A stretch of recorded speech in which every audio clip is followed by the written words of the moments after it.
Good evening to all of you my dear student. और जैसे कि अभी हमारा इसका पहला लेक्चर चल रहा था, इन्वायरमेंटल इशू का सेकंड लेक्चर चल रहा था और उसमें कुछ टेक्निकल फॉल्ट की वजह से हम लोग ने सिर्फ वहाँ पर ये स्क्रैबर के बारे में स्टडी कर पाए थे। और जैसे हमें इलेक्ट्रोस्टैटिक प्रेसिपिटेटर की बात आई थी, वहाँ पर कुछ डिस्टर्बिंग की वजह से वहाँ से वीडियो कट गया था। वहीं से चीज़ों को हम आगे बढ़ाते हैं बच्चों। अब हम लोगों को, चूंकि हम लोगों ने यहाँ पर स्क्रैबर के बारे में बात कर ली है, और अब हमें बात करनी है किसकी? इलेक्ट्रोस्टैटिक प्रेसिपिटेटर की। देखो फिर से मैं एक बार आपको रिपीट कर देता हूं। स्क्रैबर के माध्यम से हम क्या करते हैं कि चिमनियों में हम स्क्रैबर को लगाते हैं, और इस स्क्रैबर में हम क्या करते हैं कि यहाँ पर हम चूने के पानी का छिड़काव करते हैं, जिसको हम बोलते हैं कैल्शियम ऑक्साइड।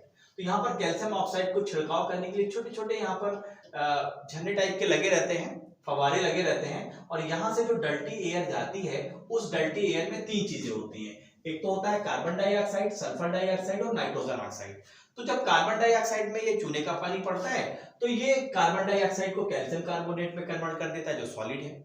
सल्फर डाइऑक्साइड में जब चूने का पानी पड़ता है तो कैल्शियम सल्फेट में कन्वर्ट हो जाता है, और जब नाइट्रोजन ऑक्साइड में चूने का पानी पड़ता है तो कैल्शियम नाइट्रेट में कन्वर्ट हो जाता है। और तीनों चूंकि सॉलिड फॉर्म है, तो ये नीचे यहाँ पर आकर प्लेट लगी होती है, इसमें आके बैठ जाते हैं, और फाइनली इसको बाहर निकाल लेते हैं, और जो एयर जाती है वो क्लीन एयर जाती है। तो हमने इस स्क्रैबर से ये हम कार्बन डाइऑक्साइड, सल्फर डाइऑक्साइड और जो नाइट्रोजन डाइऑक्साइड है, ये जो जहरीली गैसेस हैं, इसको बाहर जाने से हम रोक देते हैं, इसको कन्वर्ट कर लेते हैं और क्लीन एयर को ही बाहर निकालते हैं। अब हम सेकंड हमें बच्चों बात करनी है कि कैसे हम कुछ ऐसे मैटर्स होते हैं जो पार्टिकुलेट मैटर्स हैं और बहुत ज्यादा डेंजरस होते हैं, मेन पॉल्यूटेंट्स होते हैं एयर पॉल्यूशन पे। तो यहां पर हम क्या करते हैं कि यहां पर जैसे चिमनी है, यहां पर ये चिमनी है, तो जैसे देखें, जैसे हम आपको अगर आगे दिखाएं, आगे की स्लाइड में देखिए चिमनी है, इन चिमनियों से कितना ज्यादा ये धुआं इस तरीके से बाहर आ रहा है, और इसमें कुछ पार्टिकुलेट मैटर्स होते हैं। ये पार्टिकुलेट मैटर्स बाहरी एयर में न जाए, एनवायरनमेंट को गंदा ना करे, इसके लिए हम इलेक्ट्रोस्टैटिक प्रेसिपिटेटर का यूज करते हैं। वहां पर हम क्या करते हैं, जरा इसको समझ लो आप बच्चों। यहां पर हम क्या करते हैं इस मैटर में कि यहां पर जैसे देखो चिमनी तो इस तरह सीधी होती है, लेकिन यहां समझाने के लिए हम लोगों ने इसको इस तरीके से ले लिया है, ठीक है। अब यहां पर क्या करते हैं कि देखो यहां से डर्टी एयर यहां से जा रही है और ये बाहर की ओर जाएगी। अगर हमने यहाँ पर इलेक्ट्रोस्टैटिक प्रेसिपिटेटर नहीं लगाया तो यहाँ पर जो डर्टी एयर एंट्री करी वो डर्टी एयर बाहर जाएगी, लेकिन यहाँ पर क्लीन एयर आ रही है। इसका मतलब कुछ ऐसा यहाँ पर हमने लगाया हुआ है जिससे डर्टी एयर प्योर होकर क्लीन एयर में कन्वर्ट हो रही है। क्या करते हैं यहाँ पर जो पार्टिकुलेट मैटर होते हैं, जो सस्पेंडेड मैटर होते हैं, छोटे छोटे मैटर्स जो होते हैं बच्चों, तो जब ये डर्टी एयर में मिले होते हैं तो यहाँ पर हम क्या करते हैं कि यहाँ पर निगेटिवली चार्ज वायर होते हैं, और ये जो निगेटिवली चार्ज वायर होते हैं वो इलेक्ट्रॉन्स निकालते हैं। तो ये इलेक्ट्रॉन्स क्या होते हैं, क्योंकि निगेटिवली चार्ज हैं, तो ये इलेक्ट्रॉन्स क्या होते हैं, इन पार्टिकुलेट मैटर के साथ चिपक जाते हैं। तो जब इलेक्ट्रॉन इन पार्टिकुलेट मैटर के साथ चिपकते हैं तो वो जो पार्टिकल है वो भारी हो जाएगा, और आगे की तरफ क्या होता है कि यहाँ पर ये पॉजिटिव चार्ज प्लेट लगी होती है। तो जब ये निगेटिवली चार्ज ये जो डर्टी डस्ट पार्टिकल हैं यहाँ पर चिपक जाते हैं, तो जो एयर जाती है वो बाहर वहां पर क्लीन जाती है। क्लियर है बच्चों?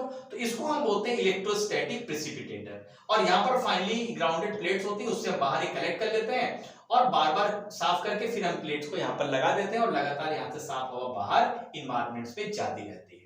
तो यहाँ का जो मेन कॉन्सेप्ट क्या है कि यहाँ पर हम लगभग 1000 वोल्ट का प्रयोग करते हैं, इलेक्ट्रॉन निकालते हैं। ये इलेक्ट्रॉन डर्टी एयर के साथ चिपक जाते हैं, जो डर्टी एयर की जो पार्टिकल है उसको ये निगेटिवली चार्ज करते हैं, और निगेटिवली चार्ज ये पॉजिटिव प्लेट के साथ चिपक जाती हैं, और जो एयर होती है बाहर क्लीन जाती है। पहली चीज। सेकंड पॉइंट क्या कहता है? सेकंड पॉइंट ये कहता है, अगर आप यहाँ पर ध्यान दें तो एक पॉइंट मैंने यहाँ पर लिखा हुआ है कि जो 2.5 माइक्रोमीटर्स के जो पार्टिकुलेट मैटर होते हैं वो सबसे ज्यादा मोर डेंजरस होते हैं। इस चीज को आपको याद रखना है। चलिए इससे रिलेटेड कुछ पॉइंट्स हम लोग समझ लेते हैं बच्चों कि इलेक्ट्रोस्टैटिक जो प्रेसिपिटेटर है या स्क्रैबर है, इससे हमें क्या फायदे हो रहे हैं। सबसे पहला आप देखें बच्चों कि यहां पर जो इलेक्ट्रोस्टैटिक प्रेसिपिटेटर है, जो हम लोग ने जहां पर इलेक्ट्रोड्स का यूज किया था, इलेक्ट्रॉन्स बाहर निकाल रहे थे, तो वो जो इलेक्ट्रोस्टैटिक प्रेसिपिटेटर है ये लगभग 99% पार्टिकुलेट मैटर्स को ये अलग कर सकता है, और एयर में सिर्फ 1% ही पॉल्यूटेड एयर बाहर जाएगी। क्लियर है? ये पॉइंट्स को याद रखना है। सेकेंड पॉइंट कहता है ये जो इलेक्ट्रोस्टैटिक प्रेसिपिटेटर है कहां लगाए जाते हैं, जो थर्मल पावर प्लांट्स होते हैं। थर्मल पावर प्लांट्स का मतलब होते हैं जो बिजली बनाते हैं, वहां पर आपको पता है बिजली बनाने के लिए आज की डेट में इंडिया में बहुत ज्यादा कोयला का इस्तेमाल किया जाता है। तो जब कोयला जलता है तो उसमें बहुत सारे पार्टिकुलेट मैटर्स होते हैं, तो वो जो एयर बाहर आती है, ये जो धुआं बाहर आता है, उसको थोड़ा सा साफ रख के अगर हम एयर में डालेंगे तो भी पॉल्यूशन को हम काफी कम कर सकते हैं। तो ये जो इलेक्ट्रोस्टैटिक प्रेसिपिटेटर है, ऐसी इंडस्ट्री जहां पर लगातार कोल्स का यूज किया जा रहा है या थर्मल पावर स्टेशन है, वहां पर ये बहुत यूजफुल है। और जैसे ब्रिक इंडस्ट्री है जहां पर ये ईंटें वगैरह बनती है, वहां पर आप देखिए वहां पर भी इसका यूज किया जा सकता है। नेक्स्ट पॉइंट कहता है कि भाई जब भी मान लो यहां पर ये मान लेते हैं ये चिमनी लगी हुई है और यहां पर अगर हमने यहां पर ये प्रेसिपिटेटर अगर बच्चों लगाया हुआ है, तो इस प्रेसिपिटेटर से अगर एयर की जो वेलोसिटी है, मतलब एयर की जो स्पीड अगर कम होगी तो हमारा प्रेसिपिटेटर बहुत अच्छी तरीके से काम करेगा। तो एयर की वेलोसिटी कैसी होनी चाहिए, कम होनी चाहिए, लो होनी चाहिए, जिससे प्रेसिपिटेटर और अच्छी तरीके से काम कर पाए। तीसरा, हमने स्क्रबर के बारे में देखा, जो स्क्रबर में जिसमें हम चूने के पानी का छिड़काव कर रहे थे, जो डर्टी पार्टिकल्स थे, तो वहां पर क्या हो रहा था, कार्बन डाइऑक्साइड कन्वर्ट हो रहा था कैल्शियम कार्बोनेट में, सल्फर डाइऑक्साइड कन्वर्ट हो रहा था। तो यहां पर जो स्क्रैबर से हम कुछ ऐसी गैसेस को रिमूव कर सकते हैं जो हमारे लिए बहुत हानिकारक है, जैसे सल्फर डाइऑक्साइड है, कैल्शियम ऑक्साइड है, नाइट्रोजन ऑक्साइड है, उनको। नेक्स्ट पॉइंट क्या रहा है, आप देखिए उन जगहों पर जहां पर लगातार रेनफॉल्स होती हैं, मतलब वहां पर आप पूरे सीजन अगर रेनफॉल हो रही है, जैसे आप माउंटेन एरियाज में देखें, तो वहां का मौसम आपको बहुत सुहाना मिलेगा। क्यों? क्योंकि जहां पर रेनफॉल ज्यादा होगी वहां पर एयर पॉल्यूशन आपको बहुत कम देखने को मिलता है। तो ये एक फैक्ट है जो आपके एनसीईआरटी में दिया गया है। नेक्स्ट पॉइंट की ओर बढ़ते हैं। नेक्स्ट पॉइंट क्या कहता है, अकॉर्डिंग पॉल्यूशन कंट्रोल बोर्ड क्या कहता है कि पॉल्यूशन, जो सेंट्रल पॉल्यूशन कंट्रोल बोर्ड है, जिसको हम सीपीसीबी के नाम से भी जानते हैं, शॉर्ट फॉर्म में, ये क्या, इसका कहना क्या है, ये कहता है कि ऐसा पार्टिकुलेट मैटर का साइज जो कि 2.5 माइक्रोमीटर या उससे कम है, ये ज्यादा रिस्पॉन्सिबल होते हैं डैमेज करने के लिए ह्यूमंस के लंग्स को। और ये जो सस्पेंडेड मैटर होते हैं जो बहुत ज्यादा हार्मफुल होते हैं हमारे रेस्पिरेशन प्रोसेस के लिए और लंग्स के लिए। तो आपको यहां पर याद क्या रखना है, यहां पर पार्टिकुलेट मैटर का साइज याद रखना है जो कि 2.5 माइक्रोमीटर और लेस इन डाईमीटर। तो ये बहुत इंपॉर्टेंट है, ये डाटा जो आपके एनसीईआरटी में दिया गया है। चलिए बच्चों जरा स्क्रीनशॉट ले लीजिए, फिर आगे बढ़ते हैं। यस,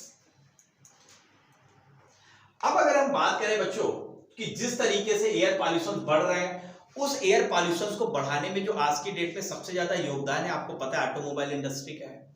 ये जो कार है, 4 व्हीलर है, बाइक्स हैं, ट्रक्स हैं, बसेस हैं, इससे जो इतना सारा जो धुआं बाहर आ रहा है, ये इतना ज्यादा सफोकेशंस करता है बड़ी बड़ी सिटी में कि जीना दुश्वार हो गया है। देखिए सुबह कितना फॉग आ जाता है, इतनी ज्यादा धुंध हो जाती है कि आप 2 मीटर आगे का नहीं देख सकते, कितने ज्यादा एक्सीडेंट्स होते हैं। तो यहां पर आप देखिए 2 बड़े वर्ड इंपॉर्टेंट है बच्चों। सबसे पहले अगर हम बात करें एयर पॉल्यूशन में ऑटोमोबाइल फैक्ट्स की, तो सबसे पहले अगर हम बात करें बच्चों, तो यहां पर जो एयर पॉल्यूशन ऑटोमोबाइल फैक्ट्स क्या कहता है कि सबसे इंपॉर्टेंट क्या है कि एयर पॉल्यूशन में जो सबसे बड़ा योगदान है आज की डेट में बड़ी बड़ी सिटी का, वो ऑटोमोबाइल्स का है और सीरियस काजेज हैं ये एयर क्वालिटी के इंडेक्स को गिराने के लिए। नेक्स्ट पॉइंट क्या कहता है, अगर हम ऑटोमोबाइल्स का यूज करते हैं, चाहे हम बाइक का यूज करें या हम कार का यूज करें, अगर हम उसको प्रॉपर सर्विस कराते रहेंगे तो प्रॉपर सर्विसिंग से जो बहुत सारी गैसेस हैं, जो हार्मफुल गैसेस हैं, उनकी जो परसेंटेज है कम हो जाता है, पहली चीज। सेकेंड, दूसरा क्या कहता है कि अगर हम लेड फ्री पेट्रोल और डीजल का यूज करेंगे, उससे भी एयर की क्वालिटी अच्छी हो जाती है। क्योंकि आप जानते हैं लेड बहुत खतरनाक होता है। जब ये लेड एयर में आता है, जब हमारे लंग्स में ये पहुंचता है, जब हम इनहेल करते हैं तो हमारे लंग्स को डैमेज करना स्टार्ट कर देता है। तो हुआ क्या कि धीरे धीरे इस समस्या से कैसे निजात पाया जाए, तो सबसे पहले क्या किया गया कि ऐसा पेट्रोल और डीजल बनाया गया जिसमें लेड ना हो। अब लेड नहीं होगा तो पेट्रोल डीजल से जो गैसेस आएंगी कम से कम उसमें लेड तो नहीं होगा। तो यहां पर क्या किया गया कि कुछ ऐसी और भी एक टेक्निक अपनाई गई कि जो जहां से धुआं बाहर निकलता है, इंजन में पेट्रोल या डीजल जलता है, फिर वो एग्जॉस्ट के द्वारा बाहर निकलता है, तो वहां पर कुछ कन्वर्टर लगाए जाते हैं। ये कन्वर्टर्स जो होते हैं ये किसके मेटल्स के बने होते हैं, या तो ये प्लेटिनम के बने होते हैं, पैलिडियम के, रोडियम के बने होते हैं। और आपको पता है तीनों के तीनों ये मेटल्स बहुत महंगे होते हैं। इसलिए जो भी बहुत महंगी गाड़ियां होती हैं, देखिए वहां पर जो उनका धुआं आता है उतना ज्यादा पॉल्यूटेड नहीं होता है। कारण क्या है कि ये जो मेटल्स हैं तीनों, ये कैटालिटिक कन्वर्टर की तरह काम करते हैं।